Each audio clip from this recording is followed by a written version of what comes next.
Grecia lo que vimos, hoy vamos a ver Roma. Entonces, de la antigua Grecia, ¿qué características me pueden mencionar? Y cómo se vio reflejado en el arte. Pues le puedo mencionar que se dividió en periodos, ¿no? Y el periodo más importante que fue el periodo clásico, que es donde nace todo pues, el arte. Y pues, se ve reflejado bastante, o al menos algo que a mí me llamó la atención, la relación de las filosofías con el arte. Por ejemplo, tenemos esta filosofía idealista que se ve reflejada en las esculturas que pues idealizaban mucho el cuerpo humano y que sí, y estas escenas, ¿no? De héroes y en general como que mucho lo idealizaban. Y tenemos también pues el realismo, ¿no? Que se veía reflejado igual en algunas esculturas. Este, sí, las características reales y plantar el mundo tal cual es. Em, Luego también tenemos, por ejemplo, la arquitectura. Creo que me llamó mucha atención es que la arquitectura griega es muy bonita por fuera, pero pues por dentro realmente está vacía. O sea, que tiene muchas características afuera, o sea, desde las columnas, que de hecho podemos identificar diferentes tipos de columnas, la dórica, jónica y corintia, por los tipos por los tipos de capitel, que fue la manera en la que yo los identifiqué, desde el más sencillo hasta el más elaborado. Y pues también que podemos identificar como la diferente escultura o grabado en los templos, en la parte de arriba, que ahorita la verdad es que no sé Relieves, cómo ¿no? se llama. ¿Oh? Los relieves. Sí, y también algo que me llamó mucho la atención es que casi no hay pintura griega, sino es más como arquitectura y escultura. Ok. Muy bien, Axel, gracias. Hanna. Lo que voy a decir va a estar más sencillo. Yes. Pues agregando lo de los relieves, recuerdo que los relieves pues tenían más profundidad y volumen, y pues con esto de la anatomía pues ya tenían ¿cómo decirlo? Como que algo más acercado a la realidad, como que trataban de ser ya lo más cercano posible a la realidad, pero creo que no utilizaban 7 cabezas y media, utilizaban otro número, que no me acuerdo, pero eso. Ok, ¿alguien más que quiera aportar algún detalle más? Aunque ya Axel ya nos iluminó bastante. En general, ¿no? O sea, sí podemos encontrar otras características, pero en general, recordar que la cultura griega en general y en cuanto al arte, específicamente más el periodo clásico, el arte del periodo clásico y el helenístico, es cuando llegan a su máximo esplendor y, como lo decía Axel, todo está bastante idealizado e importa mucho las cuestiones de las proporciones, la simetría, la armonía, o sea, la perfecta disposición de los elementos en el espacio, ¿no? Y también lo que decía Hanna, que ya encontramos, o sea, haciendo una diferencia con las otras civilizaciones que hemos visto, pues que realmente llegan a que sus representaciones sean demasiado, o sea, ya comparación de las anteriores, demasiado realistas, logran muchísimo más movimiento, es decir, que tienen un mejor estudio anatómico de la naturaleza, del movimiento, de los músculos, y se ve reflejado esto sobre todo en los relieves, en la escultura. En la escultura vimos, también se mencionaron varias escuelas, me parece que solo vimos 3 escuelas, y también ahí destacaba algo muy importante, que es la estructura piramidal o la disposición piramidal, ¿no? Que todo pareciera tener pues estar con esas líneas imaginarias que nosotros tenemos que empezar a hacer mucho estos ejercicios de crear nada más con nuestra mente líneas imaginarias, líneas de composición, y al momento de observar y analizar piezas en general. Y si creamos estas líneas de composición, siempre encontramos, o casi siempre encontramos, una disposición piramidal. Y les decía desde la clase pasada, esas características son muy importantes, las de la antigua Grecia clásica, porque son el principal referente de la cultura occidental y del arte occidental hasta nuestros días. Entonces, bien, así pasamos a Roma, ahora sí. Y nos vamos a encontrar con que, por supuesto, vamos a ver como antecedentes de cómo se fue formando, cómo se originó Roma, etcétera, y los diferentes periodos por los que pasó también, pero pues nos vamos a concentrar más en, pues en el periodo donde realmente, digamos que florecen las artes. No florecen, sino que tienen un gran peso las artes, y cuando entremos a la parte de las artes, pues realmente, generalmente se le habla del arte romano como una copia del arte griego, ¿no? Entonces, bueno, pues antecedentes generales de cómo surge Roma, ¿no? Creo que ya todos hemos escuchado sobre Rómulo y Remo y sobre la loba Luperca. Fue fundada en el año 753 a.C. por los gemelos Rómulo y Remo. Se dice que Marte, el dios de la guerra, engendró junto con una princesa latina a Rómulo y Remo, y esos, cuando nacen, son arrojados al río. Posteriormente, esta loba Luperca los encuentra, los rescata y los amamanta, ¿no? Los cuida como si fuesen sus hijos. Entonces se dice que su madre fue una loba, la loba Luperca. Ya cuando Rómulo y Remo son más grandes, son jóvenes, deciden fundar pues un nuevo territorio junto al Tíber. Recuerden, aquí está el río Tíber. Recuerden pues que era bastante común que todas estas primeras civilizaciones se formaran cerca de ríos. Pero pues empiezan a tener como una riña por ver exactamente en qué lugar iban a fundar este nuevo territorio. Pues comienzan a tener ahí como pues sí, como desacuerdos, ¿no? Y Remo se instala en el territorio del Aventino. Aquí está, déjenme poner mi coso láser. Ahí. Aquí está. En la imagen de hasta la derecha está el Aventino, aquí señalado en la parte baja, mientras que Rómulo lo hace en la colonia del Palatino, aquí arribita, ¿ok? Ambos, bueno, se decían que aquel que tuviese alguna señal, alguna primera señal, pues ahí era donde se iba a crear o a fundar este nuevo territorio. Finalmente, Roma se funda en el territorio que había elegido Rómulo, en el Palatino.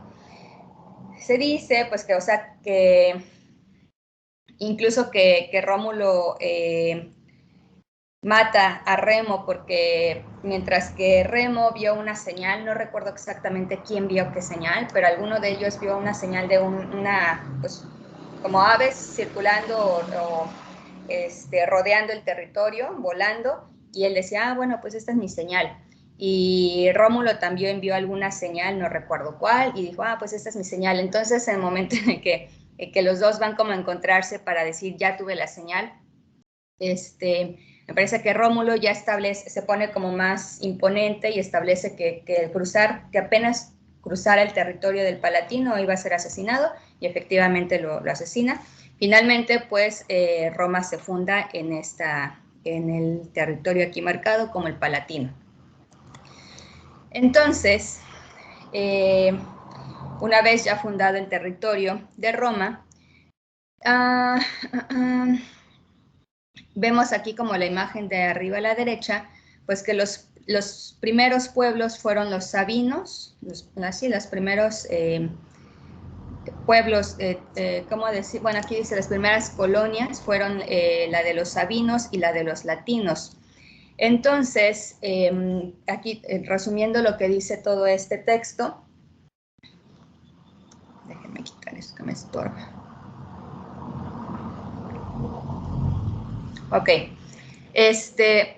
Los latinos eran un pueblo como muy pequeño y necesitaban hacer crecer su pueblo y para eso necesitaban mujeres. Entonces se fijaron en las mujeres de los sabinos y organizaron una fiesta, como un banquete, para invitar a los sabinos, pero resultó que lo único que hicieron fue pues realmente abusar o llevarse a las mujeres o abusar de las mujeres, ¿no?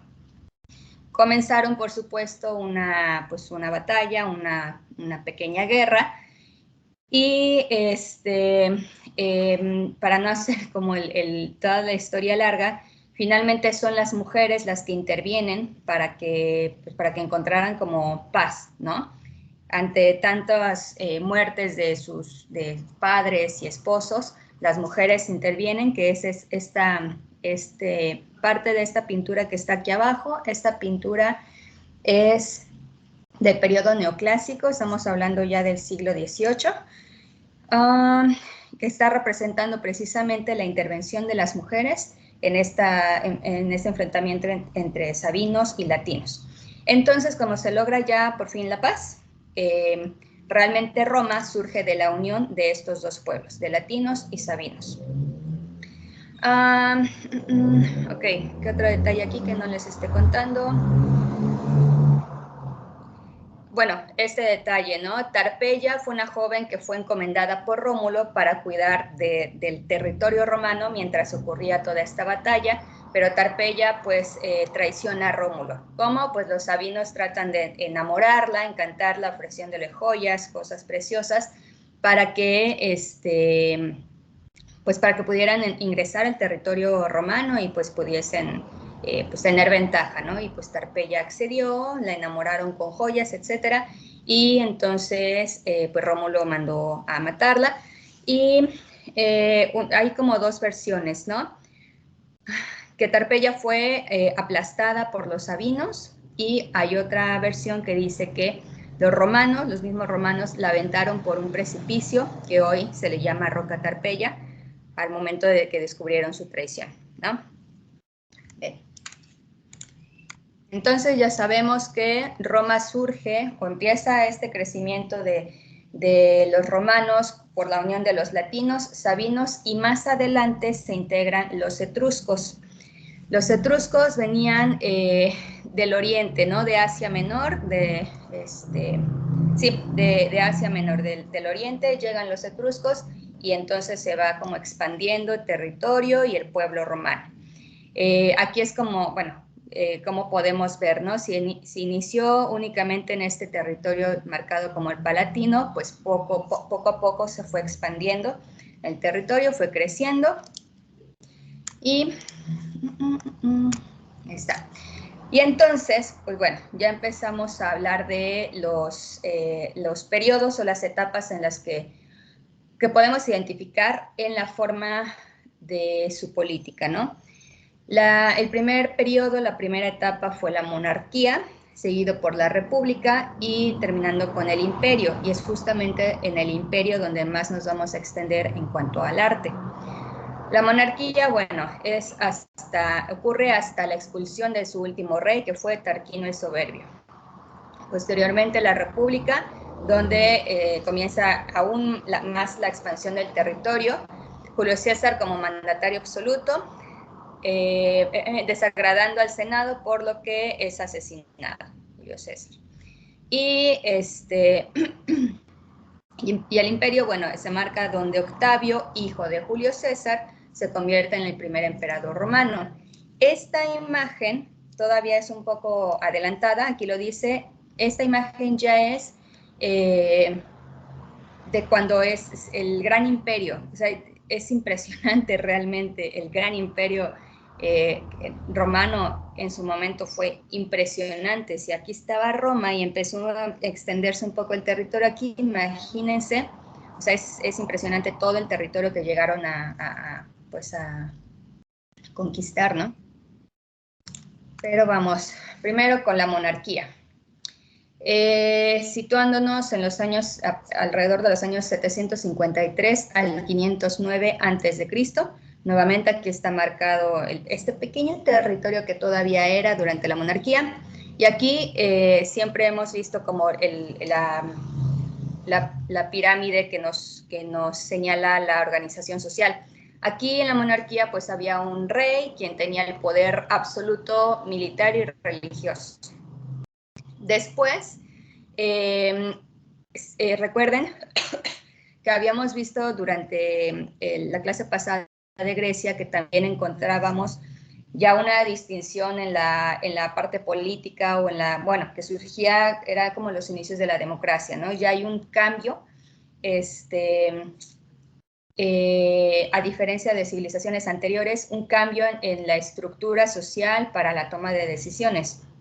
Entonces, bueno, aquí también encontramos con los romanos durante la monarquía al Senado, que era pues el consejo formado por la nobleza, quienes principalmente eran los ancianos patricios. Los patricios, más adelante está una imagen donde se muestra quiénes eran los patricios, pero eran como los acomodados, ¿no? Entonces los ancianos, pues los más experimentados, formaban el Senado.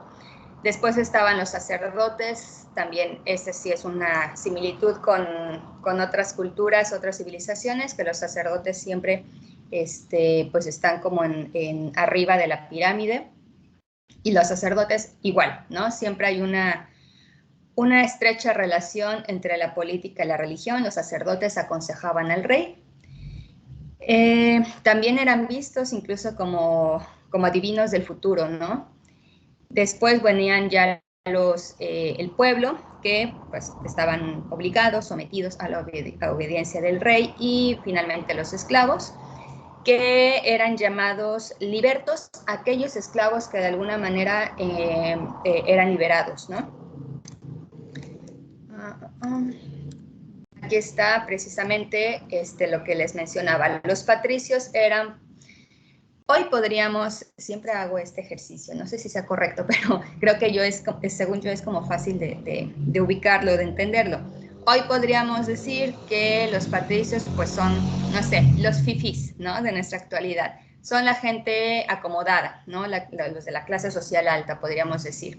Entonces los patricios, personas libres, pertenecientes a la nobleza, por supuesto que son minoría en la población, contaba con todos los derechos políticos y los recursos económicos, o sea, sí, ¿no? La clase social acomodada. Después venían los plebeyos, que seguían siendo personas libres, pero por supuesto tenían menos derechos y menos riquezas. Forman la mayor parte de la población, poseen ciertos derechos y se enfrentaron a los patricios buscando tener esta igualdad de derechos en algún momento, y por supuesto hasta abajo los esclavos, que obviamente no eran personas libres, y bueno, ya sabemos, ¿no? Las condiciones en las que se encontraban los esclavos, ni siquiera eran considerados personas, no contaban con derechos y por supuesto podían ahí tratarlos como objetos, como comprarse y venderse. Bueno, durante este periodo, estos fueron los reyes que estuvieron ahí al mando, empezando por supuesto con Rómulo, que fue quien fundó Roma, ya lo vimos, y se mencionaba hace rato que termina con su último rey, que fue Tarquinio el Soberbio. Después viene el periodo de la República, que data aproximadamente del año 509 al 27 a.C.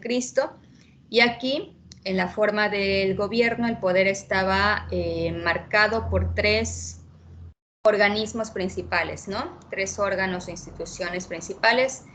El primero eran los comicios. Los comicios consistían en reuniones para discutir leyes y elegir a los magistrados. Nuevamente nos encontramos con una nueva estructura y un nuevo tipo de organización en cuanto a la política, ¿no? Que, o sea, esto creo que a veces creo que son cosas como ya muy evidentes, pero quiero recalcar, nos estamos encontrando con tanto Grecia como Roma, que ya son estructuras sociales muchísimo más organizadas, ¿sí? Muchísimo más complejas, y eso requiere pues mucha más organización. Entonces, primero los comicios, estas reuniones para discutir leyes, las magistraturas, ahí se decidían los cargos del gobierno, cónsules, el gobierno y el jefe del ejército. Es decir, que cada institución tenía una tarea muy específica. Y el Senado, en el Senado estaba, ya habíamos visto anteriormente que estaba formado como por los patricios, los más experimentados, es decir, los ancianos. Ahí pues se buscaba establecer las leyes y dirigir la política exterior. Las decisiones se tenían que acatar sin oposición, ¿no? Que es decir, podríamos decir que el Senado era quien tomaba como las últimas decisiones y eran ya como impuestas, tal cual. Bueno, que vaya, pues sí, ¿no? Es como también cuando escuchamos aquí de que el Senado de la República, no sé qué, ha decidido, bla, bla, bla. Pues es ya muy similar a los sistemas de gobierno con los que hoy en día estamos familiarizados. En este periodo, durante la República, es cuando se dan las guerras púnicas, que seguramente en algún momento las hemos escuchado, no sé, en la secundaria o ya ni sé dónde, en qué nivel, pero las guerras púnicas. Fue este enfrentamiento que duró más de un siglo y fue justamente aquí cuando la expansión de Roma comienza a ser ya abrumante, ¿no? Si estábamos aquí antes, pues empieza a extenderse por la parte del sur, cruzando incluso mares, ¿no? Entonces, con las guerras púnicas, con como este enfrentamiento con tanto tiempo de duración,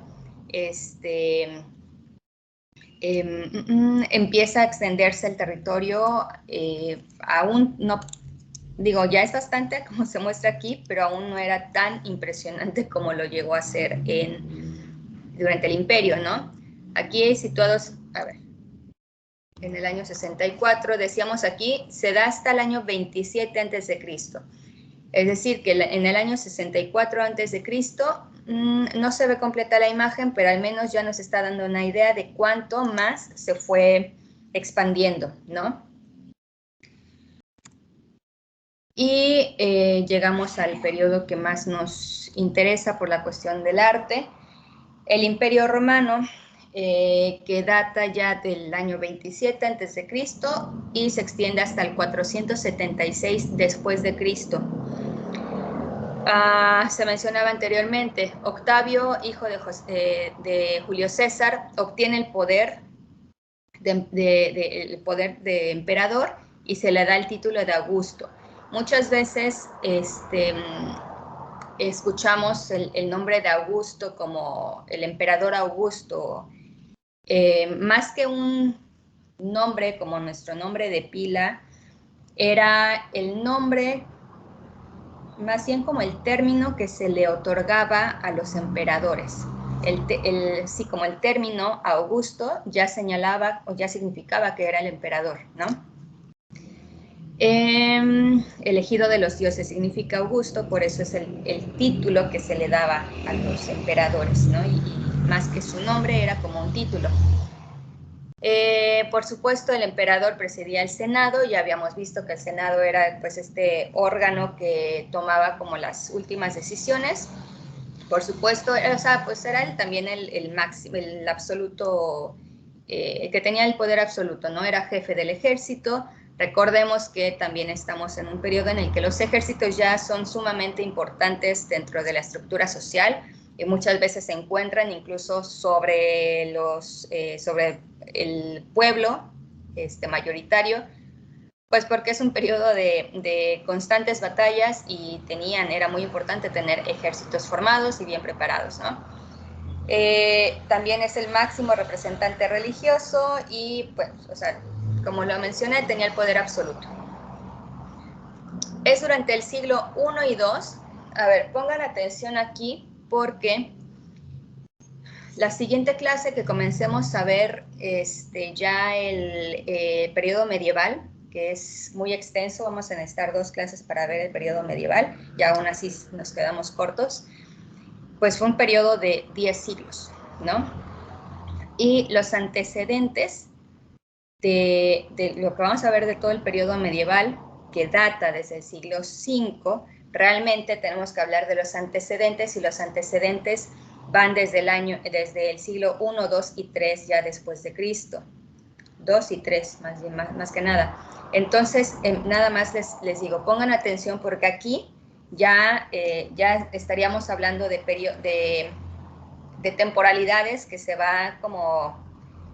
va teniendo relación con lo que ya estaba sucediendo aquí con el Imperio Romano, ¿ok? Siglo I y 2 después de Cristo es cuando el imperio alcanza su máximo esplendor, conocido como la Pax Romana, y máximo esplendor nos indica que el comercio, el desarrollo económico, si hay un buen desarrollo del comercio, pues un crecimiento económico es evidente.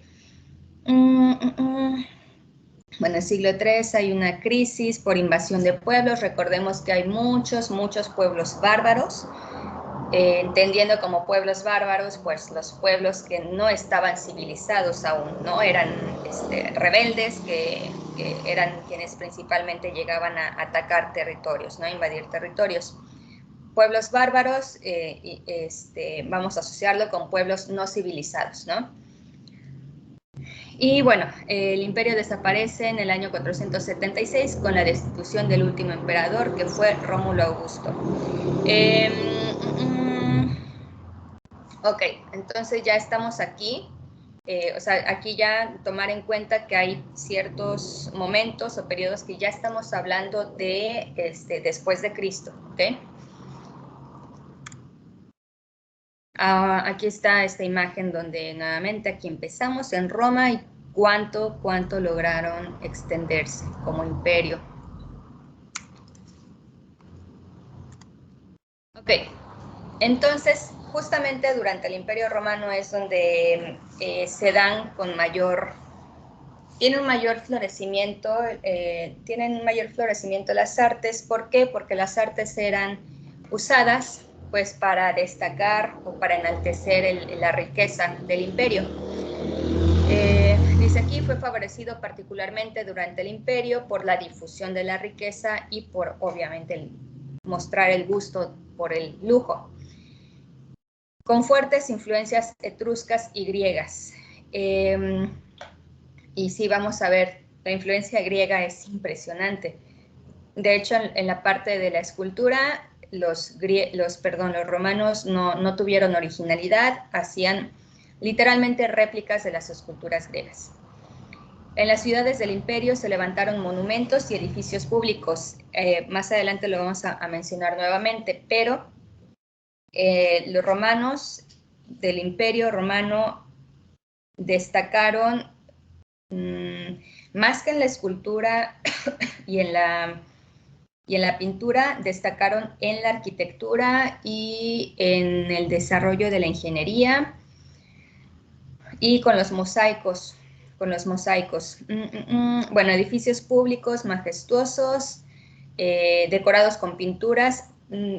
Repito, la pintura era menor. Incluso vamos a ver algunos ejemplos de pintura y sí, es abismal la diferencia entre la maestría y majestuosidad de los edificios a comparación de lo que hacían en pintura, ¿no? En la pintura estaban como, no había tanto interés y es evidente, no tenían una excelente representación ni nada, ¿no? Ahorita vamos a ver ejemplos. Mosaicos sobre todo, relieves y todo lo que se mostraba en el arte, en los relieves sí fueron muy destacables. Pues lo que hacían era demostrar escenas que enaltecían al imperio, ¿no? Básicamente. Tal como decía, ¿sí? ¿Está grabando? Sí, sí.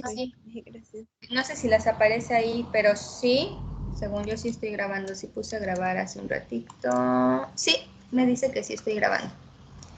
Sí, gracias. Maestra, Dígame.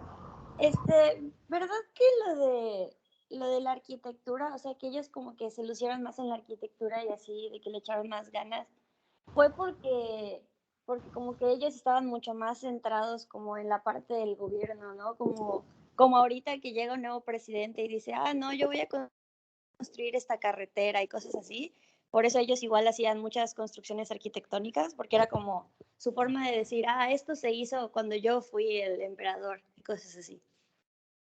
Pues sí, en parte realmente sí. Todas las manifestaciones artísticas durante el imperio fueron con esa intención de enaltecerse a sí mismos, ¿no? Y por supuesto, como ahora ya nos encontramos con una estructura política mucho más definida y con estas instituciones o organismos que ya mencionamos, pues los edificios donde se movían estos organismos pues eran importantes, ¿no? Había que destacar. Y si era, como ya había mencionado, la arquitectura y los bustos. En paréntesis, ya he dicho que en cuanto a la escultura no destacaron mucho, o sea, no fueron originales, pero lo que son los bustos, los retratos en escultura, ahí sí. Ahorita vamos a ver. Pero entonces eran la arquitectura y los bustos, eran como los medios por donde más se hacían notar. Como lo mencionas, perdón, no sé quién lo mencionó ahora, este comentario, pero sí así de, mírenme, ¿no? Aquí estoy, esto fue mío. Sí, es eso, ¿no? Esa soberbia y esa necesidad de hacerse notar y dejar su legado ahí evidente para el resto del mundo, ¿no? Entonces, bueno, aparte de lo que ya he mencionado, salvo en la arquitectura, el arte romano no fue muy original, sino que fue más que nada una imitación de lo que ya, imitación, continuación e imitación, tal cual, de lo que ya habíamos visto con los griegos. Entonces vamos a encontrar también que pues hay un buen manejo de las proporciones de acuerdo a los cánones de la Grecia clásica. Hay muchas similitudes, ¿no? Bueno, representaciones de emperadores en mármol, la pintura en menor medida y el mosaico son principalmente, bueno. La arquitectura tanto religiosa como civil. La arquitectura ya mencionamos muchas veces y vamos a ver ahorita específicamente la arquitectura, pero fue como de lo más importantes. La escultura y la pintura fueron de menor importancia, la escultura porque realmente lo que hacían era réplicas y la pintura no hubo tanto interés en la pintura, tal cual, ¿no? Ok, justamente parte de lo que mencionaba en cuanto a por qué la arquitectura era más importante. Por el Imperio Romano, pues realmente, nuevamente, por todos estos organismos que se estaban plantando ante el poder o ante la sociedad, exigían un arte de un carácter funcional y propagandístico. Es lo que decía, funcional para estos nuevos organismos, para todos los ejes del poder, y propagandístico, pues hacerse notar, surgiendo así un arte muy centralizado y unitario.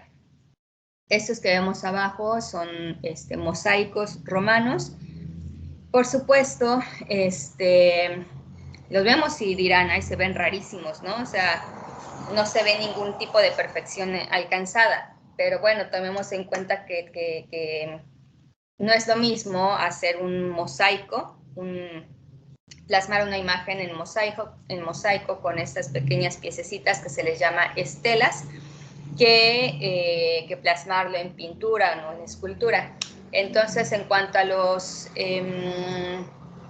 mosaicos, son también bastante importantes y destacables del arte romano, pero por supuesto, en cuanto a cómo plasman las imágenes, pues no son tan bien logradas, ¿no? Pero creo que más adelante viene detalles sobre los mosaicos. Más que vaya, si se dan cuenta como que las imágenes o los retratos o la representación de personajes es más complicado lograr una buena representación, las buenas proporciones, pero cuando se trata de pues patrones, ¿no? De patrones decorativos, ahí pues hay como una mejor maestría. Bueno, la arquitectura. Ya se había mencionado que tenía mucha influencia de los etruscos. Recordemos que los etruscos llegaron desde los inicios de que se fundó Roma para unirse a los latinos y a los sabinos, y venían de la Asia Menor, ¿no? Entonces, hay mucha influencia en la arquitectura, se nota mucha influencia etrusca y griega. Y aquí podemos ver, nada más con la imagen de la derecha, que realmente integran muchos elementos que ya habíamos mencionado con los griegos, ¿no? Como el frontón, como dan continuación a los órdenes arquitectónicos, introducen el arco, la bóveda y la cúpula, que estas son de influencia etrusca. Y aquí sí vamos a encontrar una gran diferencia entre la arquitectura griega y la romana. Como nos mencionaba Axel al inicio de la clase, la arquitectura griega se mencionaba que importaba muchísimo más el exterior que el interior. El interior realmente no tenía un carácter funcional, ¿no? Era así como una arquitectura de carácter monumental y grandioso porque estaba dedicado a algún dios, pero realmente no tenía un carácter funcional. Y la gran diferencia es que con la arquitectura romana sí buscan que tenga mucho sentido funcional. Entonces, ahí sí la estructura interior de la arquitectura cambia muchísimo, y esto se da con la bóveda y la cúpula. Más adelante hay una imagen donde se explica a detalle con imagen esto. Materiales frecuentes fueron la piedra, el ladrillo y el hormigón. Estamos hablando también de materiales más resistentes como el hormigón. Si anteriormente, bueno, en Grecia ya no, en Grecia también ya había como materiales más resistentes, pero si nos regresamos a Mesopotamia, Egipto, todavía el Valle del Indo, hablábamos de materiales como el adobe, como estos ladrillos de adobe secados al sol, y por supuesto que son materiales mucho más endebles, mucho más susceptibles a las inclemencias de la misma naturaleza y del tiempo. Y aquí ya están utilizando pues materiales muchísimo más resistentes. ¿Qué buscaban con la arquitectura? Racionalidad y funcionalidad, que ya he mencionado, grandiosidad monumental, expresión del poder y superioridad. Como ya he mencionado, era importante para enaltecer el poder.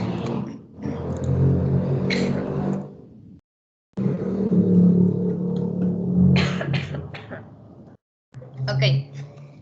Habíamos mencionado elementos de la arquitectura que introducen la bóveda y la cúpula. La bóveda, podemos encontrar estos tipos de bóveda, aunque aquí quiero destacar, esta se da realmente ya hasta el periodo medieval, es la bóveda ojival. Es muy distinguida sobre todo del periodo gótico. Pero bueno, la bóveda de cañón, el cuarto de esfera, sí, la de arista. Es decir que el arco de medio punto, el arco más sencillo, se le llama arco de medio punto. También no es como parte de lo que se introduce, de elementos nuevos en la arquitectura. Y la bóveda, es decir que ya borré sin querer, esta estructura, nada más, es un nuevo elemento arquitectónico que, por supuesto, integrándolos en la arquitectura, sobre todo en los interiores, nos permite que tuviesen pasillos que se pudiesen dividir por cuartos o ¿cómo decir? Sí, como por habitaciones, ¿no? A eso lo menciono para tratar de distinguirlo de la arquitectura griega, donde no estaban estos elementos porque no había una intención de organizar el espacio interior de los edificios. Bueno, nada más como también se integran se le da continuación a los órdenes arquitectónicos que habíamos visto en Grecia. Y aquí, por ejemplo, lo utilizan en algunas ocasiones, no como como columnas, como vimos con los griegos, sino como pilastras, es decir, que parecían estar integradas o adosadas a los muros y tenían más un carácter decorativo que funcional, ¿no? Vemos también, ¿no? Por ejemplo, podríamos meterlo ahí dentro del capitel de estilo corintio, que está bastante elaborado. Ok. También hay otros tipos de columnas, ¿sí? Continuaron con las de carácter meramente griegos, que fueron jónico, dórico y corintio, pero también surgen otros tipos como otras órdenes arquitectónicas como el orden toscano, de influencia etrusca, que fueron de los iniciadores. El capitel, recordemos que el capitel es esta parte superior de la columna. Es semejante al dórico, pero con columnas lisas. No sé si se acuerdan, cuando vimos en Grecia, las columnas tenían estrías, ¿no? Y aquí, con el orden toscano, la columna es de carácter liso. Y el compuesto, fíjense, tiene volutas, hojas de acanto, de influencia griega, como similar al corintio, combinación del corintio y las volutas jónicas.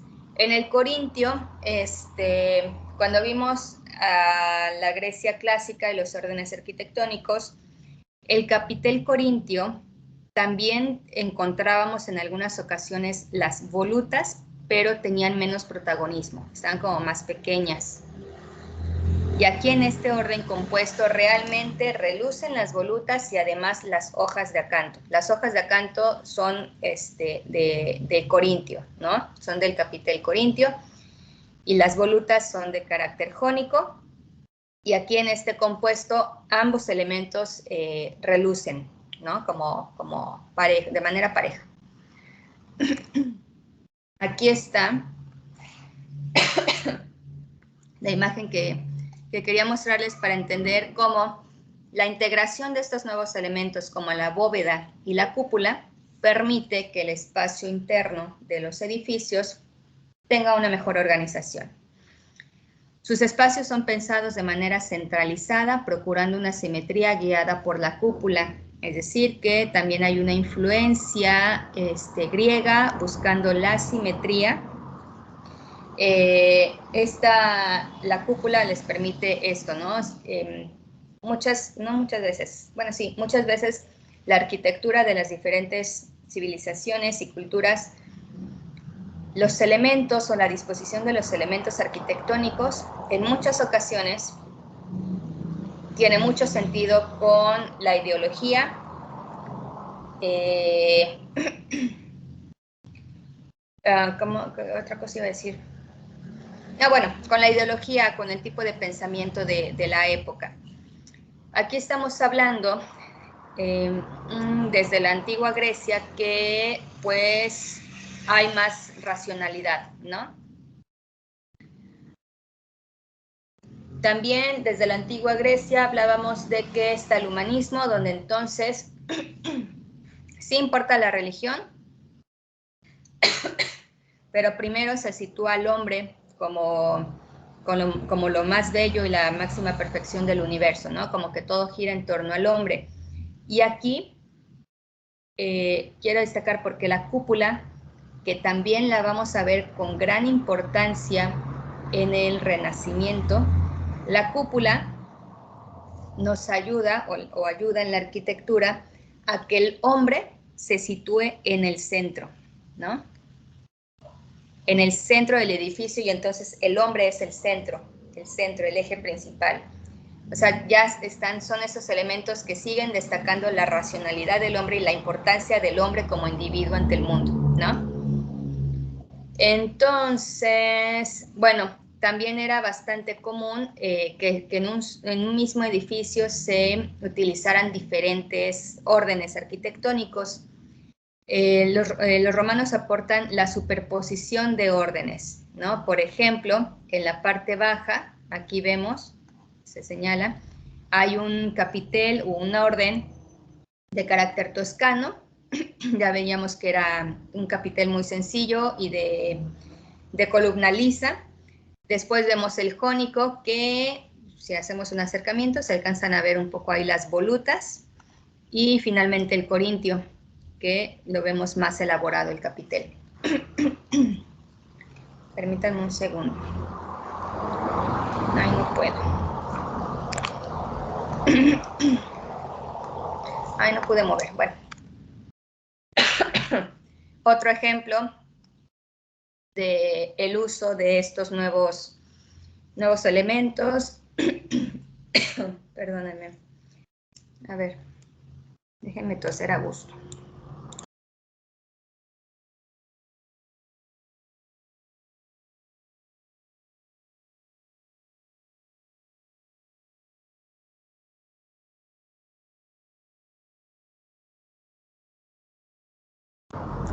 Aquí ya. A ver esto. Bueno, la concepción arquitectónica de los romanos cambia por completo. La idea escultórica de la arquitectura griega cambia esta idea de contemplar la arquitectura como lo hacían los griegos, como con un carácter escultórico, sino que, habíamos mencionado que les interesaba más la funcionalidad de los espacios interiores, con mayor espacio y utilidad. Y la integración, por ejemplo aquí, de lo que es la bóveda, pues permite tener esta distribución de espacios, ampliar los espacios y de manera organizada y una correcta distribución de acuerdo a las funciones que necesitaban, ¿no? Esta es, pues, la planta arquitectónica de carácter rectangular. Y aquí, bueno, este tipo de planta rectangular, planta arquitectónica, se continúa de manera bastante frecuente durante la arquitectura medieval. Ay, siento la raspera en mi garganta. Este es un factor importante destacar ahora y señalar posteriormente, pero ya cuando iniciemos con Historia 2 se va a repetir este dato que les voy a mencionar, pero es como muy importante. Denme chance. Bien, aquí ya mencioné que de cierta manera la importancia del hombre como individuo ya tiene pues mayor presencia, ¿no? Pero ciertamente se continúa mucho como con la cuestión de la religión, ¿no? Entonces, les mencionaba, muchas veces la estructura de la arquitectura y la disposición de sus elementos tiene una gran carga significativa. La planta rectangular como esta que se muestra aquí, supongamos que nosotros como individuos entramos al edificio y pues nos situamos así, tal como lo marca la línea roja. Y si aquí está, no sé, un altar, por ejemplo, nosotros como individuos estamos direccionados directamente hacia esta imagen principal, ¿no? Digo, ahorita estoy diciendo altar, pero bueno, una imagen principal, alguien a quien se le otorgaba devoción. Entonces, esta dirección única aquí es como importante. Lo menciono durante todo el medieval también, porque en todo el medieval el arte y todo giraba en torno a la iglesia y a Dios. Esta disposición arquitectónica es importante. Cuando entremos en Historia del Arte 2, que comencemos con el Renacimiento, ahí hay un gran cambio en la disposición de las plantas arquitectónicas. Ya en su momento se los mencionaré y el por qué cambia esto. Pero entonces aquí quiero señalar esto, ¿no? Generalmente son estas plantas de disposición rectangular y tienen ese sentido, de que el hombre únicamente tiene una dirección. Ok. Okay.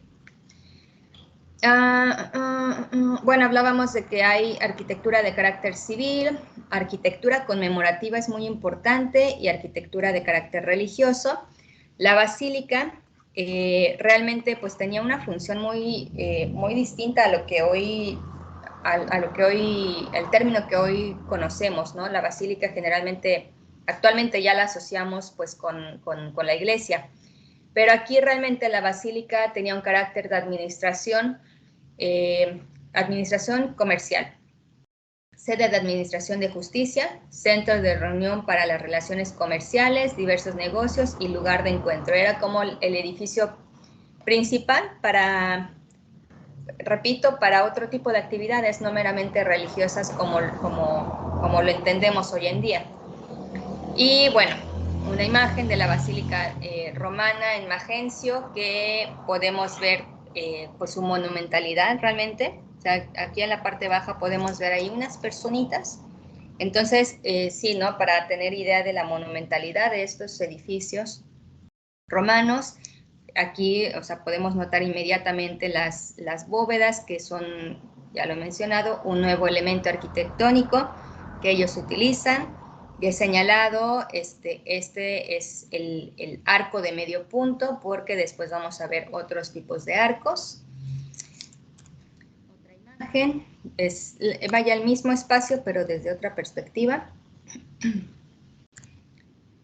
Ahora, vienen diferentes edificios que fueron novedosos para los romanos, ¿no? Por eso la importancia de la arquitectura romana.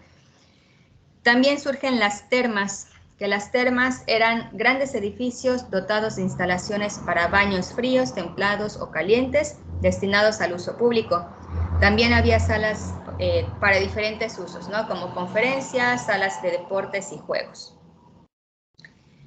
Yo me imagino las termas como lo que hoy en día entendemos como el club deportivo, ¿no? Que es que hay como zona de spa para la relajación, hay, sí, ¿no? Como salas destinadas a conferencias o a ciertos eventos, etcétera, ¿no? Es como un espacio de uso público. Sí, un espacio a disposición del público, pero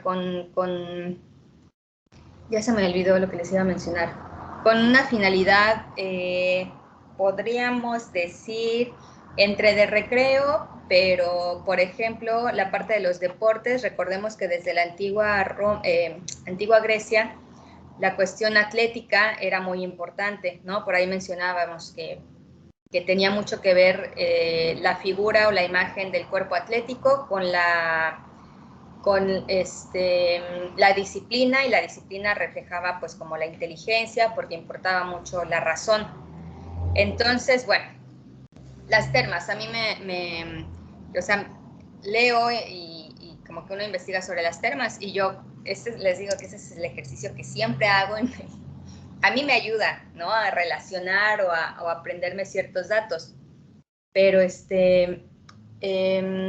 sí, las termas las asocio como lo que hoy en día encontramos como los clubes deportivos, ¿no? Maestra, Sí. Ahorita mencionaba que las termas eran, o sea, públicas o espacios públicos, pero ¿públicos para quién? ¿Para los patricios? Para los patricios. Ah, ok. Sí.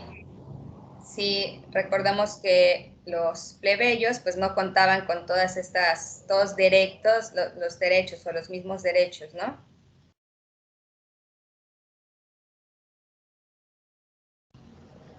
Ay, no.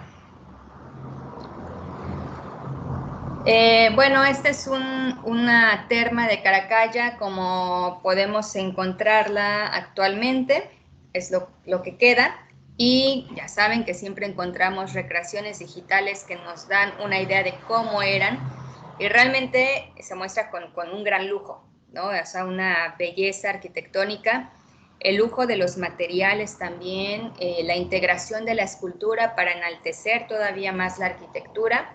Acá hay creo que otras imágenes. Está más o menos, ¿no? Cómo se ve hoy y el cómo se cree que fue.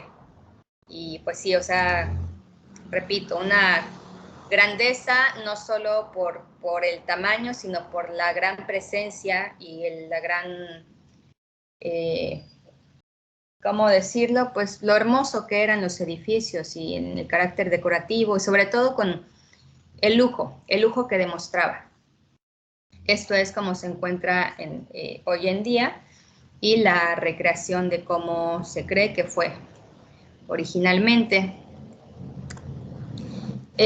Los anfiteatros, el más famoso, mejor conocido como Coliseo Romano, en realidad es el anfiteatro Flavio.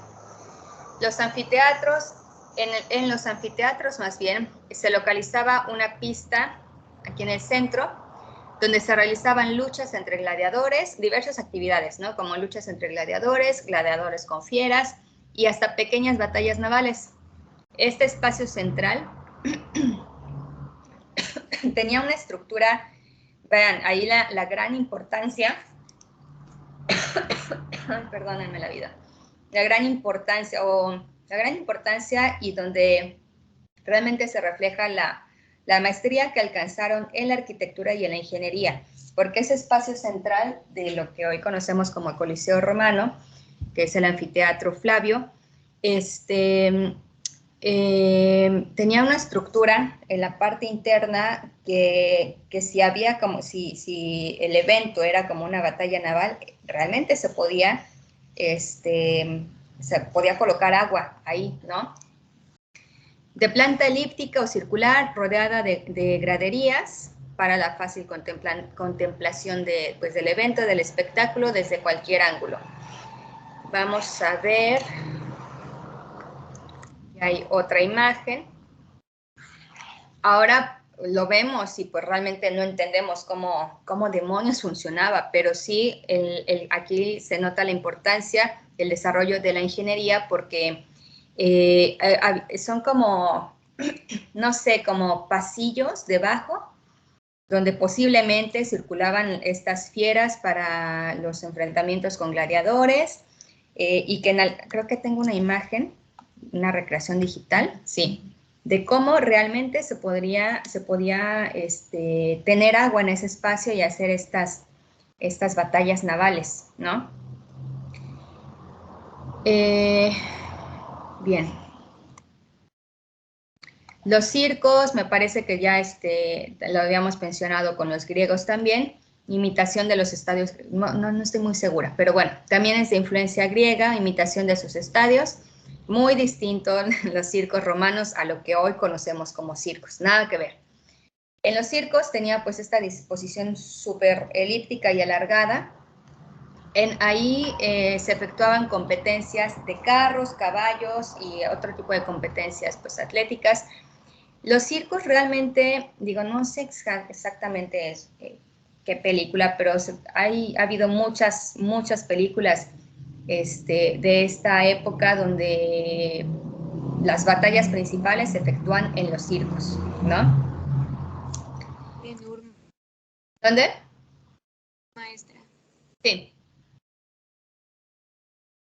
¿Quién? Alguien habló, pero no entendí. Fui yo, maestra, dije Ben-Hur, en la película de Ben-Hur. Esa no la he visto. Pero bueno, seguramente hay un chorro de películas. Yo soy pésima con la memoria, sobre todo si son películas que no veo frecuentemente o que solo he visto una vez en mi vida. Soy pésima, pero bueno. Por directores, ahí sí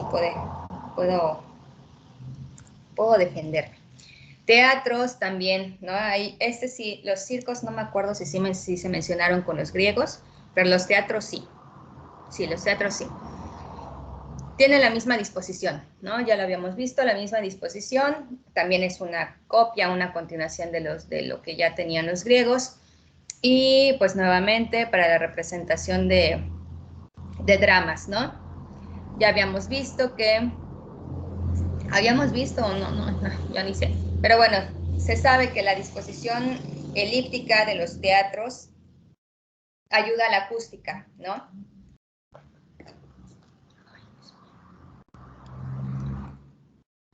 Bueno, ejemplos de estos teatros romanos, en Palmira.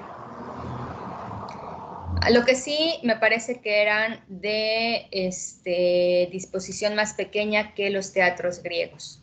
Pero, por ejemplo, los que son estos elementos que son partes del escenario, hay varios que podemos distinguir con características griegas, ¿no? El uso del frontón, de los órdenes arquitectónicos. Muy importante, puentes y acueductos. Mencionábamos que también la ingeniería, tanto la arquitectura como la ingeniería, son de las cosas donde más destacan los romanos. Obras de ingeniería que servían para comunicar a las distintas provincias del imperio y para abastecer de agua potable a las ciudades romanas. Era una infraestructura necesaria para el desarrollo económico y la dominación militar del imperio. Imagínense todo este territorio que ya había conquistado el imperio y hacer estas grandes obras de ingeniería para conectar de cierta manera todas estas ciudades, todos esos territorios. Realmente ya es una gran obra y un gran aporte a la ingeniería, ¿no? No es así como conectar las colonias de aquí de Mérida o de estas ciudades pequeñas. Son territorios, o sea, más bien fue a llegar un gran territorio, o sea, fue impresionante la cantidad de territorios que llegó a dominar el Imperio Romano. Entonces, por eso destaca mucho la parte de la ingeniería, que hayan realizado estas obras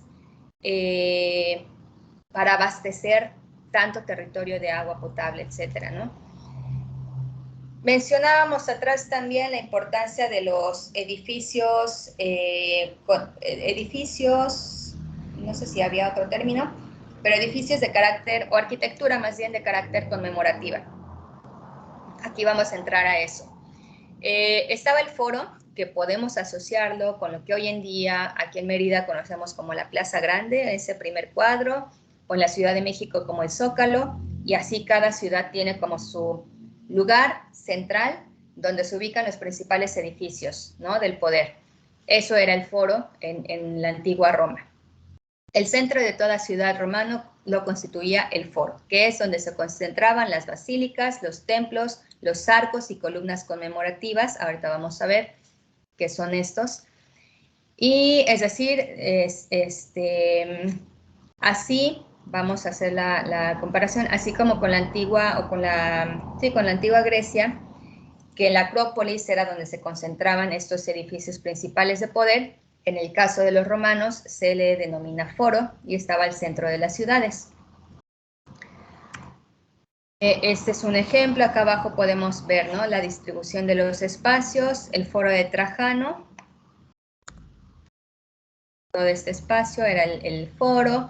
La basílica, ¿dónde está? Aquí está, nuevamente, aquí está en el número 2, la basílica, y podemos notar que hay una planta rectangular.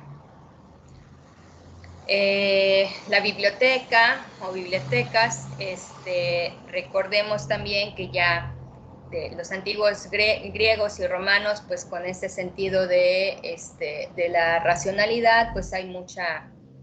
Bueno, también ya son épocas que no hablamos, bueno, se mencionó brevemente la importancia con la Grecia clásica, la importancia de la filosofía, del pensamiento filosófico. Entonces ya, o sea, estamos en momentos donde la filosofía y la razón premia bastante, ¿no? Entonces, pues la importancia de las bibliotecas. La columna de Trajano es esta que está señalada con el 4, Templo Divino de Trajano y los mercados, en fin.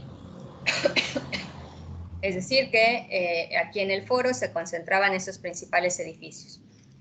El templo, que es el número 5, totalmente evidente la influencia griega, ¿no? Parece un templo griego, con la disposición de las columnas, con el frontón, todo como una copia. Ahora, sobre la arquitectura conmemorativa, estaban los arcos, que hasta nuestras fechas encontramos arcos conmemorativos. Por ejemplo, no sé, en la Ciudad de México, el arco que está El arco que está ahí, un arco en el Zócalo, ¿no? Me parece. La Revolución. Ándale, sí, yo iba a decir de Reforma, el arco de la Revolución. Es un arco conmemorativo, y los arcos conmemorativos que podamos encontrar en el mundo, pues son de influencia pues, del Imperio Romano. Es decir, un arco, como el nombre lo dice, un arco que se levantaba para conmemorar algún hecho grandioso, ¿no? Servían para testimoniar la grandeza de su imperio y estas grandes hazañas de emperadores y generales. Tanto los arcos como las columnas conmemorativas también. Pero, pues bueno, los famosos arcos del triunfo, ¿no? Que actualmente, bueno, no sé si solo yo, pero a veces que se escucha, ¿no? Como cuando algo no te agrada, te dicen algo que no te agrada o te señalan algo que no te agrada y se dice, me lo paso por el arco del triunfo. Bueno, pues de ahí proviene, ¿no? Como hace referencia a los arcos conmemorativos, pues de origen romano. Las columnas, así como los arcos, ¿sí? Entonces, ¿se podría decir que toda esta arquitectura romana fue como la base o el parteaguas de lo que es la arquitectura en general? ¿O fue como que la civilización que más hizo avances en cuanto a esto? Sí, sí, hay una gran influencia de la arquitectura romana, de los avances, porque no tanto de la arquitectura en sí, sino más bien de los avances arquitectónicos, la integración de nuevos elementos y sobre todo la ingeniería, ¿no? O sea, la arquitectura junto con la ingeniería, sí, los romanos son de gran influencia para el resto del occidente, ¿no?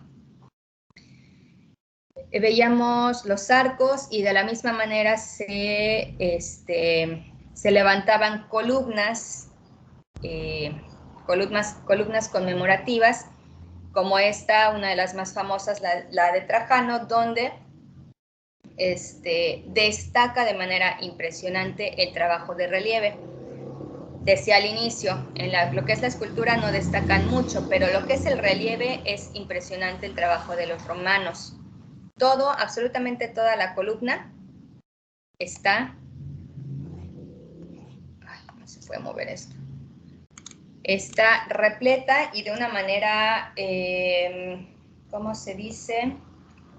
Narrativa, ¿no? Como todas las hazañas, enfrentamientos, batallas de Trajano, de manera de abajo hacia arriba, se va como narrando absolutamente todo lo que sucede en torno a Trajano y el detalle del relieve es realmente muy bien logrado, ¿no? El trabajo en relieve fue grandioso realmente. Creí que tenía más imágenes de los relieves de esta columna, pero bueno. Bueno, en lo que es la escultura, ya habíamos mencionado, quizás destacaban menos, pero sí hay detalles que destacar. Ya habíamos mencionado, en su mayoría son reproducciones o imitaciones de las esculturas griegas, pero menos delicadas y elegantes. Es decir, que si los griegos habían alcanzado una gran maestría con los detalles, absolutamente todos los detalles del cuerpo, de las ropas o las telas, pues los romanos hacían una imitación de esto, pero con menor detalle, podríamos decir. Pero en los retratos, o los bustos, ahí es donde sí, así son excelentes. Ya lo mencionamos, en los relieves y los bustos es donde mejor se desarrollaron. Existieron dos corrientes estéticas dentro de la escultura romana, la popular y realista y la aristocrática e idealista, ¿no? Fácilmente, lo real y lo idealizado. La evolución del retrato, eso sí es un detalle que fíjense en las imágenes que vayamos viendo. La evolución del retrato se puede identificar fácilmente en los ojos, los cabellos y las barbas. Es ahí donde se ve la gran maestría de los romanos con los retratos. El detalle de los ojos no es que sea un gran detalle, ahora vamos a ver ejemplos, no es que sean un gran detalle, pero ya están como los ojos definidos, los cabellos y las barbas, siempre, siempre como que de la escultura romana, bueno, no sé, no puedo decir que siempre, siempre, pero según yo siempre ha sido como fácil de identificar cuando se trata de un busto romano por cómo se plasman los cabellos y las barbas. No sé si solo me pasa a mí. Materiales principales, el mármol y el bronce. Temas principales, los temas mitológicos, procesiones divinas, sacrificios de animales. Y bueno, importante aquí, todavía es una época donde los artesanos, en este caso los escultores, pertenecen en el anonimato, es decir, esto lo veremos en teoría del arte, pero es todos estos periodos, estas civilizaciones que hemos visto, incluso cuando lleguemos a la Edad Media, todavía no podemos hablar de artistas, porque ni siquiera tenían un reconocimiento como individuos en la sociedad, ¿no? Sí eran alabadas sus creaciones, pero el artesano como individuo no interesaba, ¿no? Y aquí también, en la parte del anonimato, no únicamente porque de por sí no tuviesen una importancia real como individuos, sino que pues lo que menos importaba quién lo hacía, lo que importaba era qué se estaba mostrando y cómo se enaltecía, ¿no?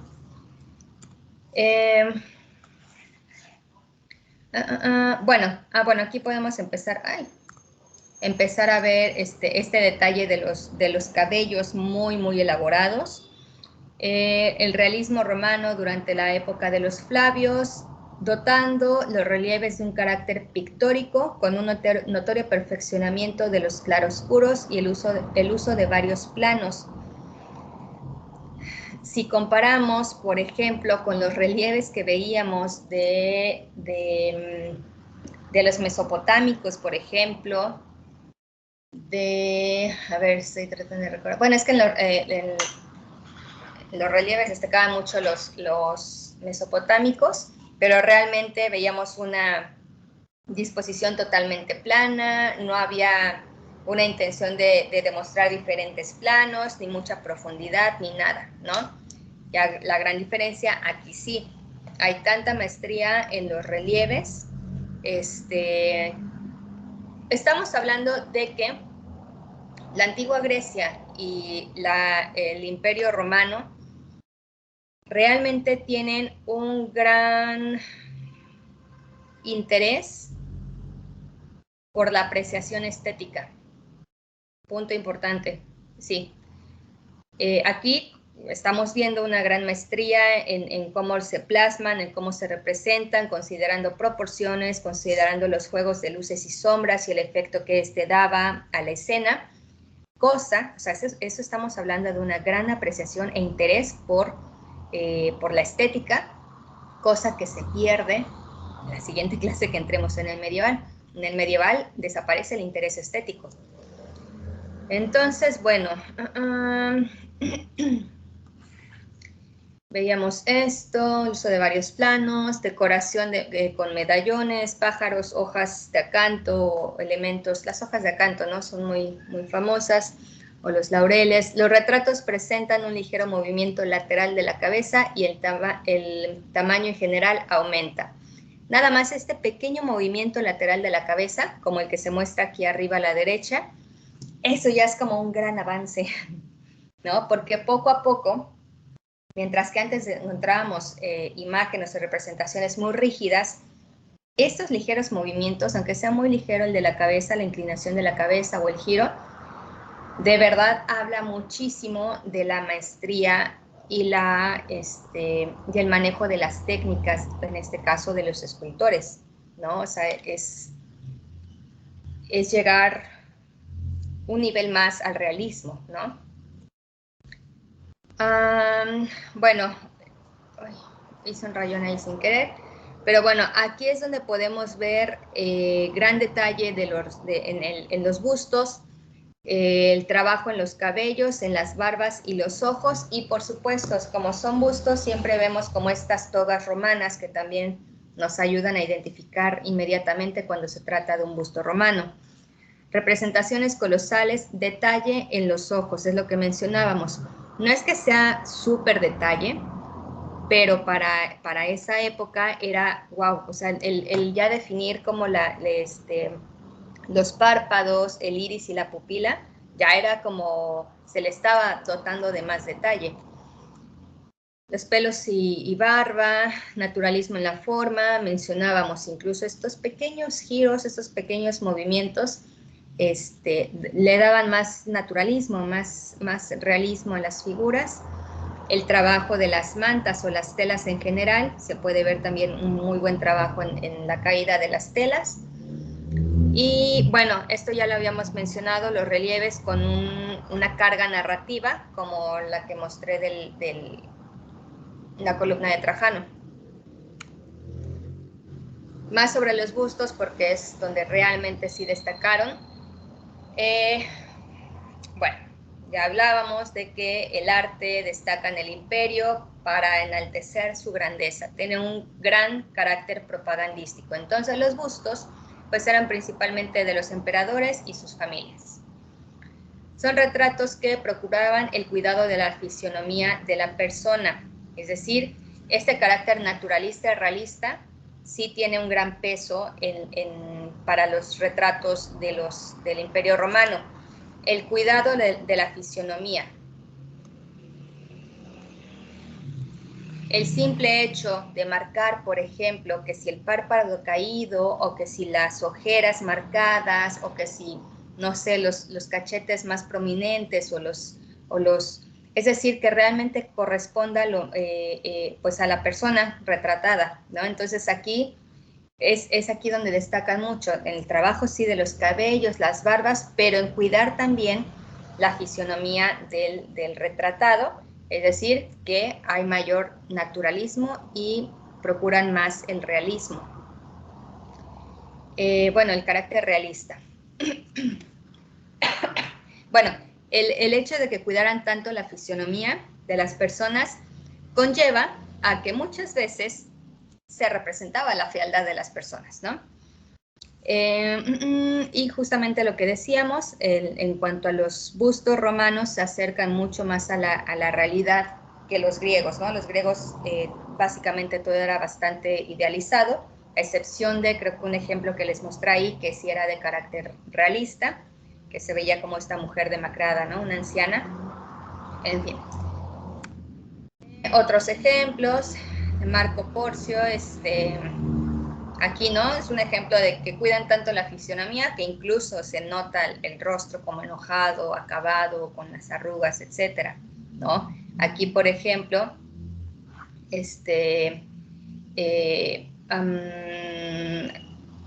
se ve, ¿no? Como el ceño fruncido, se ve como las arrugas que se generan en el entrecejo y la frente por la expresión, ¿no? Cuidan la expresión y detallan la fisionomía de las personas. Los ejemplos, por ahí en alguna ocasión me decían, ¿por qué siempre las narices están así rotas? Pues imagínense los múltiples, o sea, las caídas, diferentes circunstancias que han vivido estas esculturas o estos bustos a través de los siglos.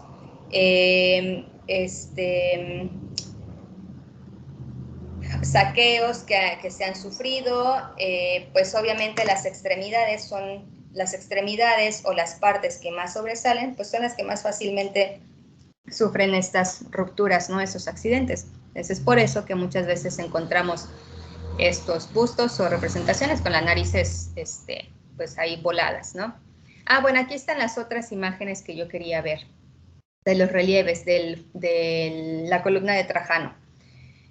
Se mencionaba que los relieves también destacaban muchísimo, o sea, tuvieron una gran maestría en los relieves, cubrían las superficies de los monumentos, las tumbas y sarcófagos, representan con mucha fidelidad escenas históricas, procesiones, sacrificios, combates, diferentes escenas de la antigua Roma y recordemos, pues son de carácter conmemorativo y narrativo.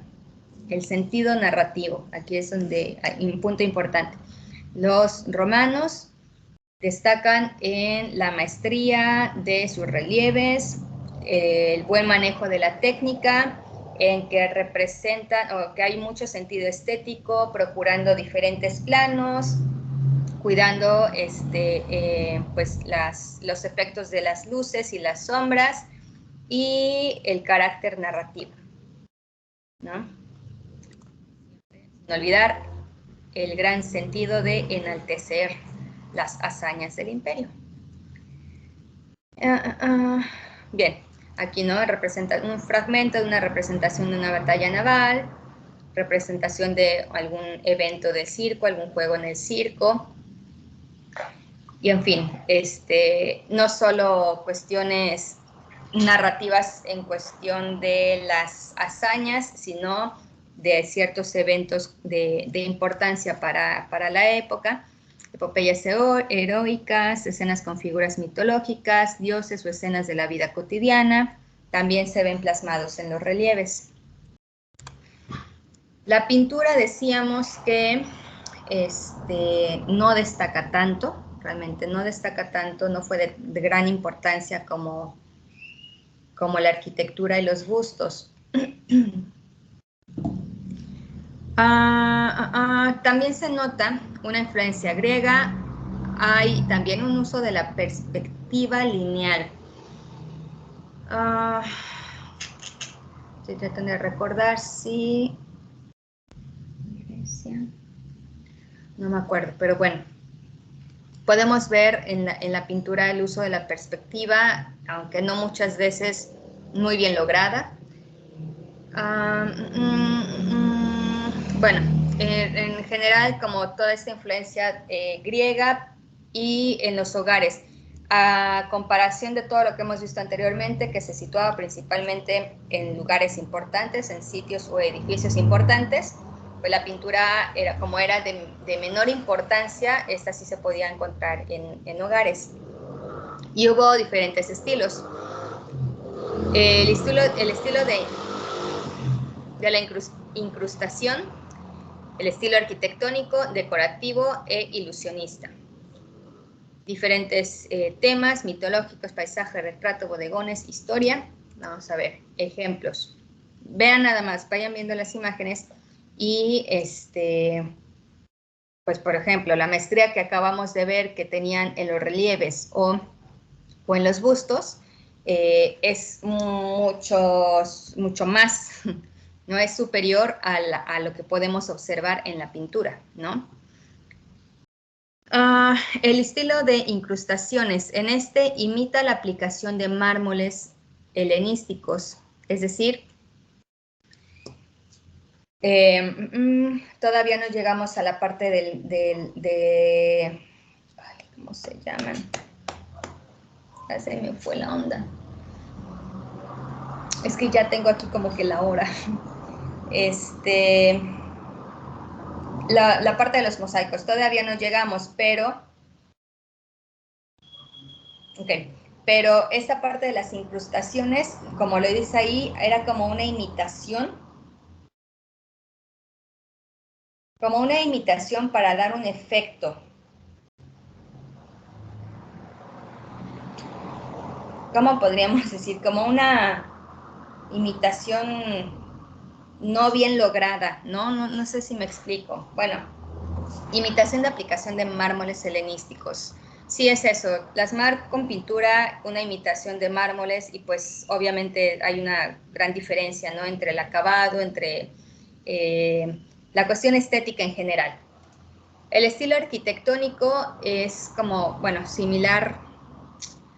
Realmente el arquitectónico y el ilusionista para mí son bastante similares porque en el estilo arquitectónico juega con elementos de la arquitectura, es decir, que simulan como otros elementos arquitectónicos como la imagen que vemos abajo o la que estaba anterior.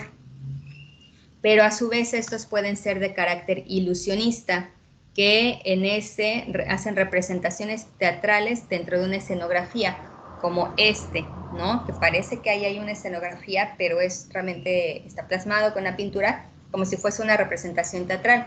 Entonces, es parte del jugar con elementos arquitectónicos, pero también, a su vez, es representación de una escenografía.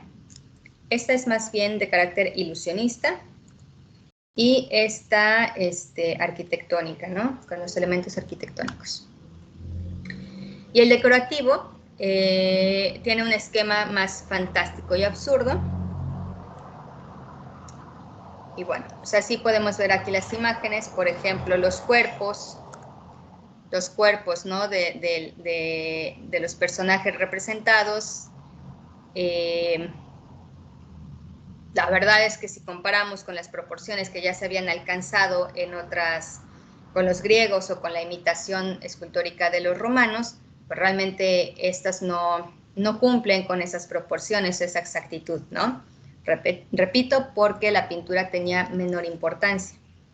Ahora sí, los mosaicos romanos, también de influencia griega, es que creo que no vimos mosaico de los griegos.